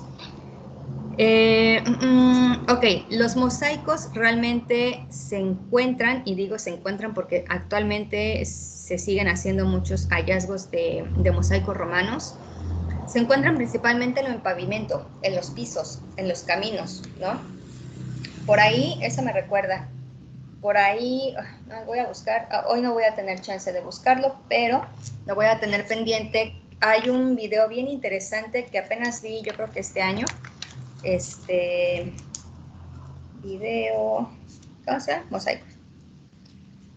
Está muy interesante, es que encuentran un mosaico romano y se preguntarán, o sea, para efectos de estudio, de tratamiento, cuidado, preservación y estudio sobre todo, lo trasladan a instancias de un museo. Pero si se encuentra en el pavimento y no es un mosaico así chiquito que puedas llevar en tu mano, sino que es una gran área de mosaico, ese video muestra todo el procedimiento que hacen para así levantar todo y llevarlo todo casi intacto. Y eso es un trabajo impresionante. Lo voy a buscar, no les puedo decir que hoy, porque hoy estoy muy camote, pero ya lo apunté aquí, en mis cosas aquí enseguida, para buscarle y mandárselos después.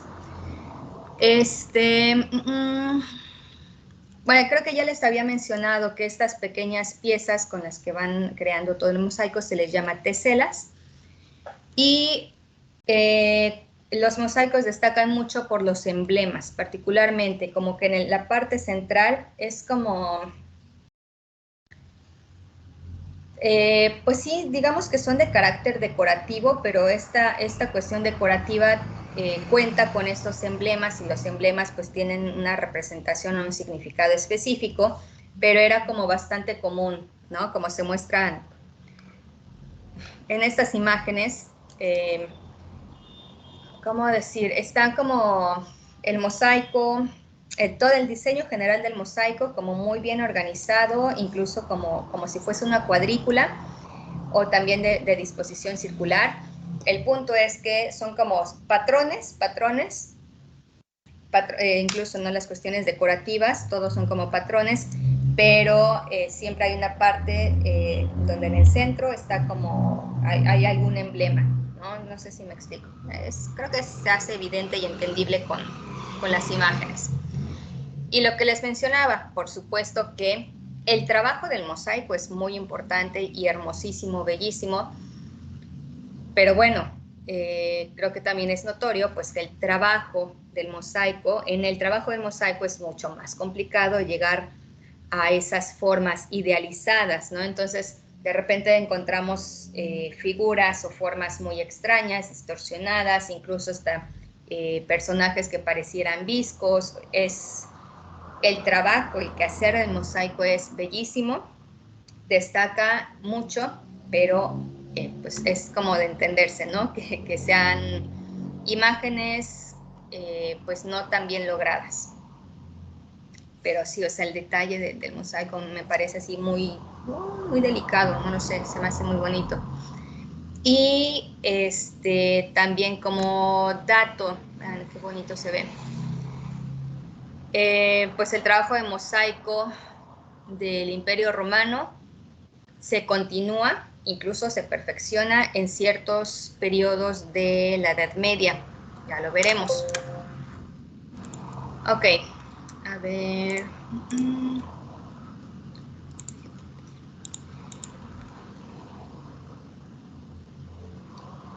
Ah, David. Bueno,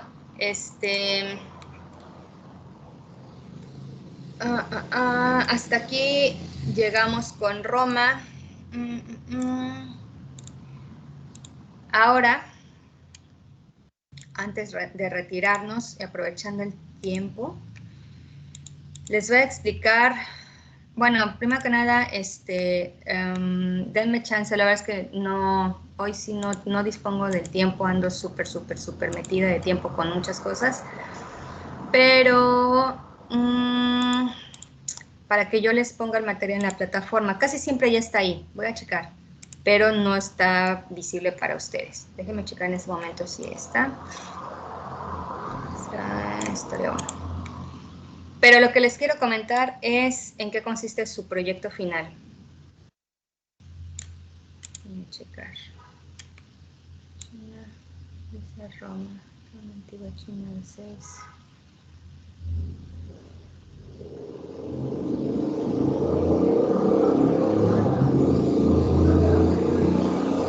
Tengo varios archivos aquí que no he puesto a disposición de ustedes. Tengo un video, se les voy a habilitar ahorita, un video de la técnica de fundición en bronce a la cera perdida. Recuerdo que ese lo tengo para que vean, bueno, estas técnicas, ¿no? Que en la antigua Grecia y ya con los romanos también trabajaban el bronce. Y hay este video pues nos da una muestra de cómo se trabajaban cómo se realizaban esas esculturas en bronce. Está interesante, ahorita se los habilito. También por ahí les había dicho, creo que con la antigua Grecia, ya no me acuerdo, pero hablábamos de la técnica del fresco, sí, con la antigua Grecia. Y ahí tengo es un documento que se llama Introducción a la técnica del fresco.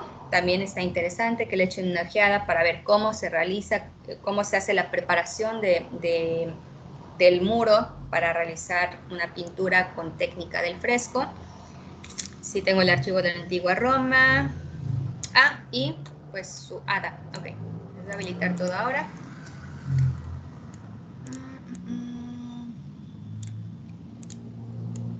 Mostrar.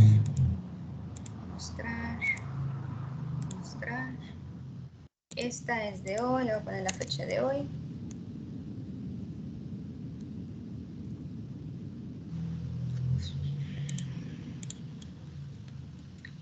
Y ya les habilité esos archivos, pues más que nada es como material extra por si les interesa ahí echarle un ojo. Y su hada 7, ya que vimos el arte griego y romano, y pues vamos a hacer, a ver, propongan ustedes, casi siempre les marco como cuadros comparativos, ¿no? Y sí, la idea es que veamos, ¿no? Como estas que tuvieron como mucha influencia, que vimos muchas características del arte que son muy similares. ¿Con qué otro tipo de actividad, con qué otra actividad podemos hacer como esta comparación, que no sea otra vez como un cuadro comparativo? ¿Qué se les ocurre? Que no quiero fastidiarlos con cuadros comparativos. A mí me gustan los cuadros comparativos. Es que Un diagrama de Venn. ¿El qué?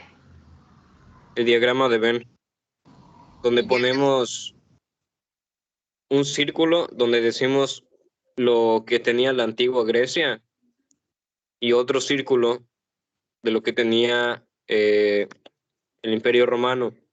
Ya sé. Y como el Imperio Romano adopta varias de las mitologías, arquitectura, en el centro puede haber lo que Se integran esas, ¿no? Lo que hay con similitud, sí. Ok, ya sé. Vamos a hacer esto entonces. Más bien que cada quien busque algún, o sea, el medio que mejor le parezca. Si Argel quieres hacer ese diagrama, adelante. Si no sé quién mencionó, Andrew creo, si quieres cuadro comparativo, que cada quien proponga. El chiste es que podamos distinguir a modo comparativo, pues las características de la antigua Grecia, la antigua Roma. ¿Les parece? Puede ser nuevamente un mapa mental, puede ser como lo marqué con el Valle del Indo, puede ser más de carácter visual con sus dibujos, sus ilustraciones, puede ser un esquema bastante cuadrado. Ahí realmente vamos a permitir que trabajen con su creatividad y su propuesta, ¿ok? Al final el Entonces objetivo podría es ser también tipo una infografía, por decir. Sí. Al final el objetivo es el mismo, mostrar pues características principales de ambas civilizaciones, ¿ok? Ok, eso, lo que sí no sé si ya está, bueno, tengo que cambiar la fecha, ahorita la cambio. Pero ahora el proyecto final, sí le tengo que cambiar la fecha porque dice que tenían que entregarlo el 8 de agosto del 2020 y pues no. A ver, vamos a ver si aquí está. Ay, oigan. Denme chance porque déjenme checar fechas. Ay, no. Bien porque era importante no cancelar clase.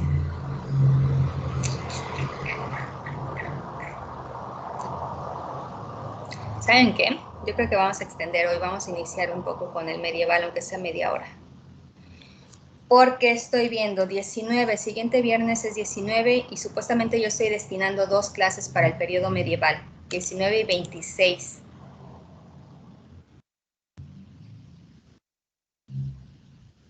Ay. Pero entonces el 3 sería su segundo examen.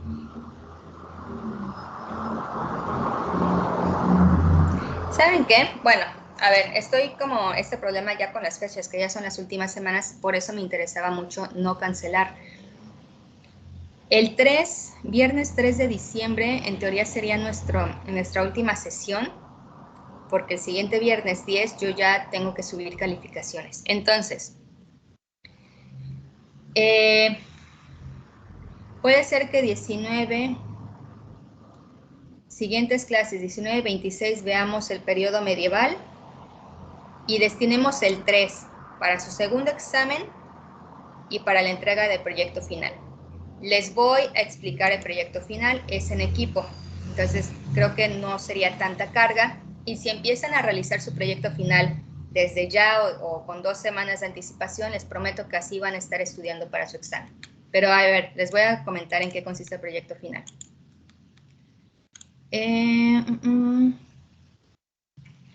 Bueno, les voy a mostrar esto, obviamente tengo que cambiar fechas y los integrantes de cada equipo. ¿Cuántos son? Bueno, eso después lo reviso con calma. La verdad es que ahorita no vamos a perder tiempo en esto. No, sí, necesitamos saber cuántos son en total.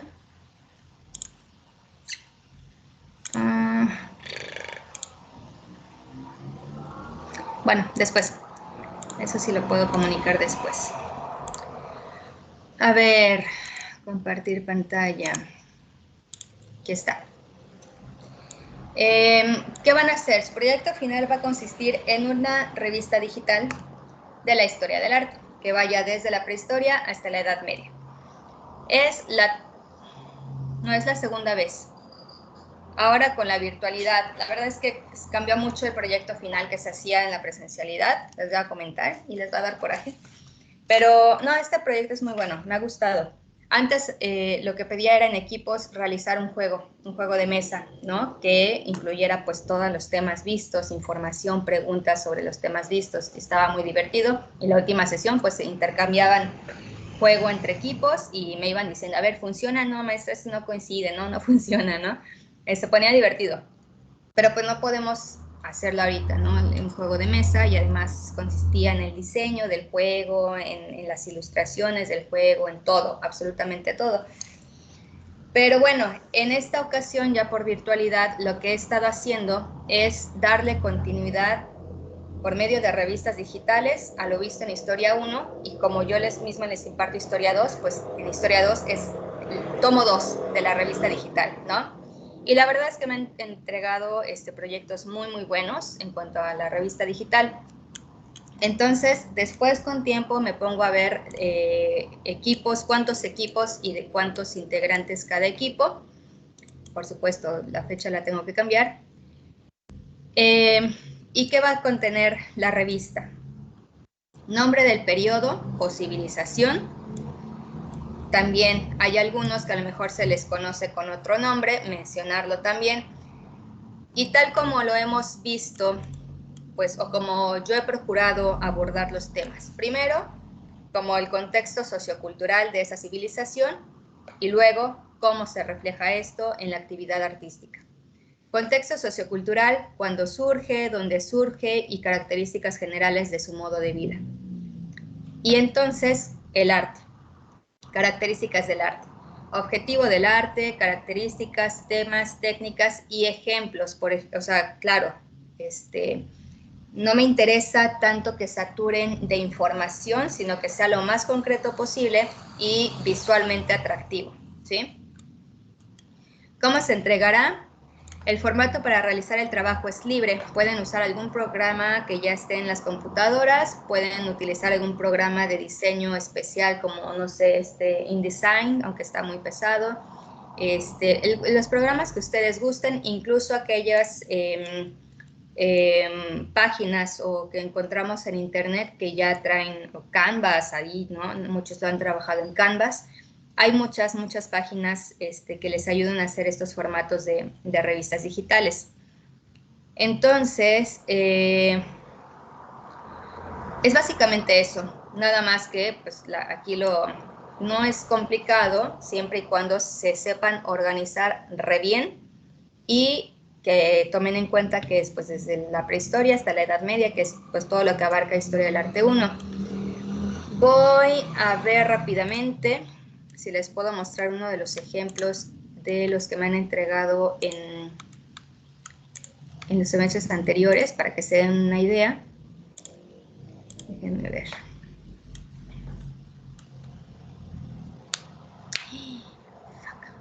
Resulta que tengo una junta ahorita. Vamos a ver dónde podemos buscarlo.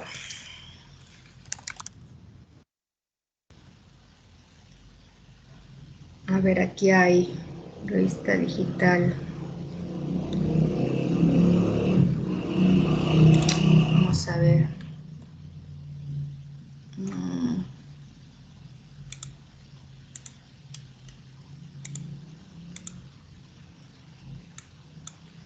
Vamos a ver si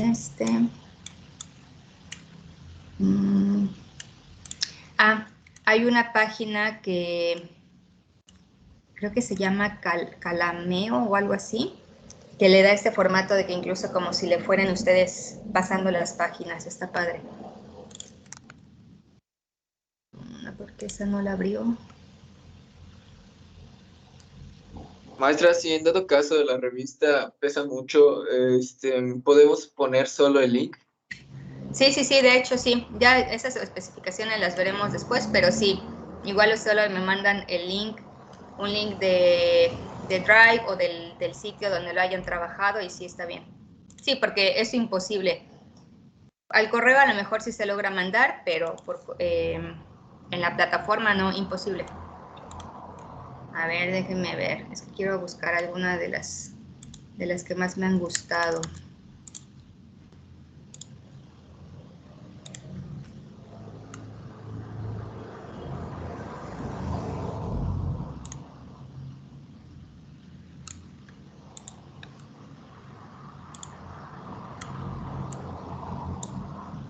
Maestra, yo tengo una duda. Dime. ¿Y la revista debe llevar índice, introducción y así? O si le queremos poner. Ya están ustedes qué tan chida quieren hacer su revista, qué tan profesional y lo más semejante a una revista. Es que justamente quiero mostrarles algunas que de verdad hasta páginas de promoción de materiales artísticos, ¿no? O sea, como comerciales ahí. Pero no encuentro ninguna.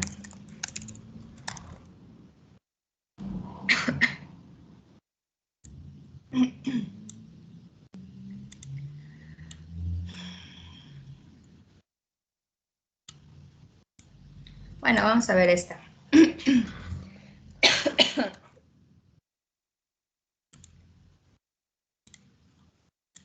Por ejemplo, esta, ¿no? Desde la portada, pues dándole un diseño atractivo como una revista. O sea, preocúpense porque también la cuestión de la presentación y la estética, ¿no? Que sea como una revista que yo voy a la tienda y yo me quiero comprar la revista.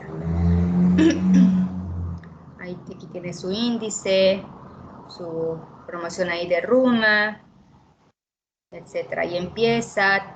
Lo que les digo, piensen también que ustedes cuando encuentran alguna revista repleta de texto, pues esa la segunda página ya la quieren cerrar, ya les empiezas a hacer pesado. Entonces busquen también el modo de que no se vuelva tan pesado, ¿no?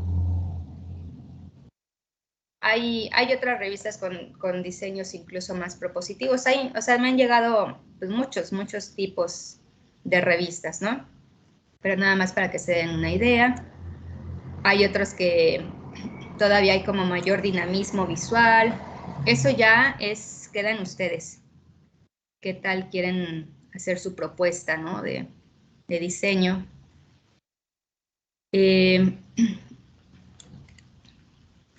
A ver, por aquí debo tener más.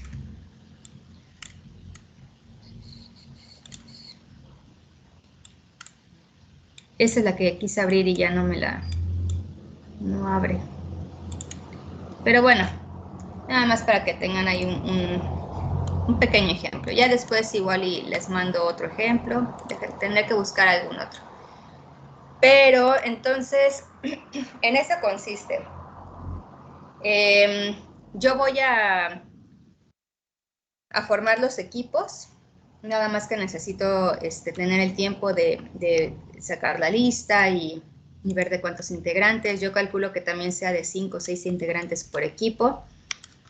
Y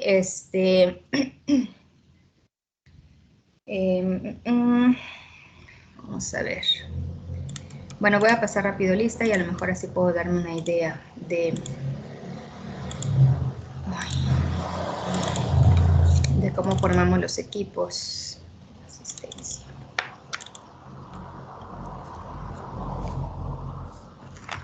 Maestra, ¿no ¿Sí? podemos formar los equipos nosotras? No, ya los voy a formar. Vamos a ver. No, Miss. Por favor, profe, que sí podamos formarlo.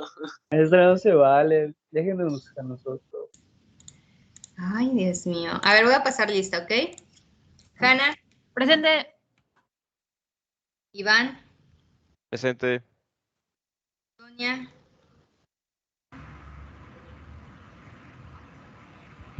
Presente. ¿quién fue? ¿Sonia o Rox? Sonia, yo. Ok, gracias. Rox, Presente. Yara, José, Eduardo, Presente. Anda, Ana, María, Rosa. Presente, maestra. Ok, Presente, maestra, soy Dana. Dana, ahí estás. Ok, después fue Mari. También dijo presente, ¿verdad? Sí, maestra. Gracias. Después, ay, ya me perdí. Ah, no, Celina.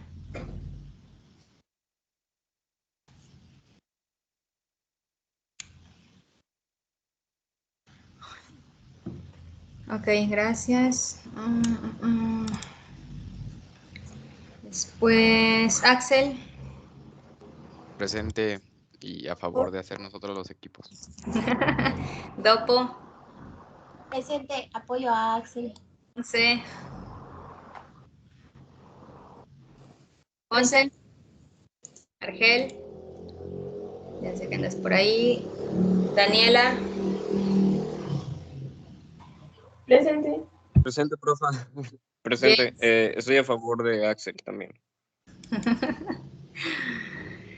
Jess. Ya no supe si Jess contestó. Camila. Presento, maestra, a favor de Axel. Pamela. Juliet. Presente.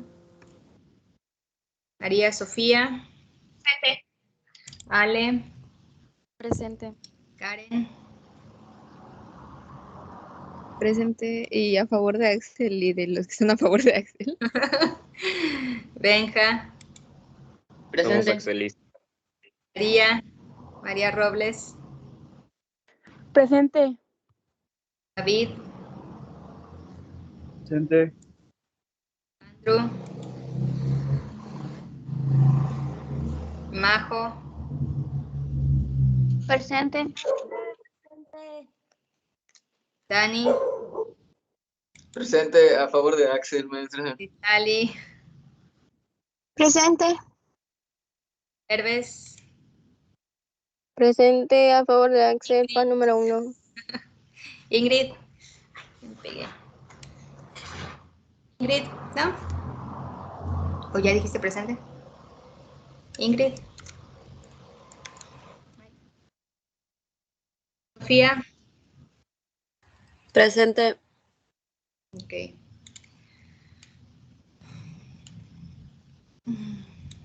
Sí, Andrew, sí te puse tu asistencia. Ok. A ver.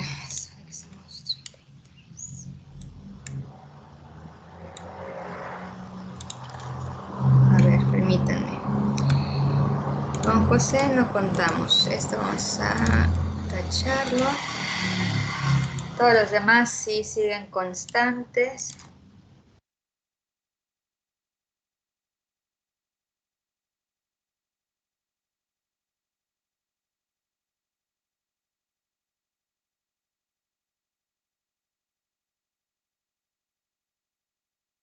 ¿Qué van a hacer?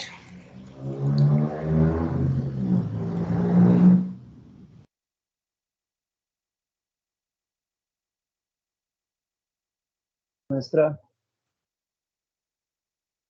¿cuándo está la exposición en el MOAB? Permíteme. Sí. Después lo checo bien, pero creo que van a ser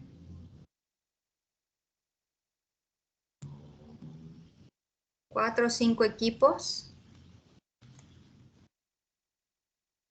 6 y algunos de 7 puede ser. Tengo que checar bien. Pero al ratito les defino bien de cuántos integrantes para que ya entonces ustedes se hagan bolas a ver cómo se organizan.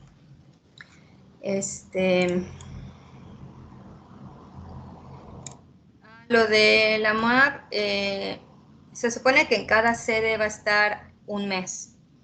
Por ejemplo, la del viernes pasado, hoy es 12. La del viernes pasado, pues ya ahí está, ahí sigue, pueden visitarla y me parece que va a estar alrededor de un mes. Hoy la que se inaugura en Le Cirque, igual se supone que va a estar un mes. Y y la semana que viene, el viernes que viene, se inaugura en Fundación La Mezcalera.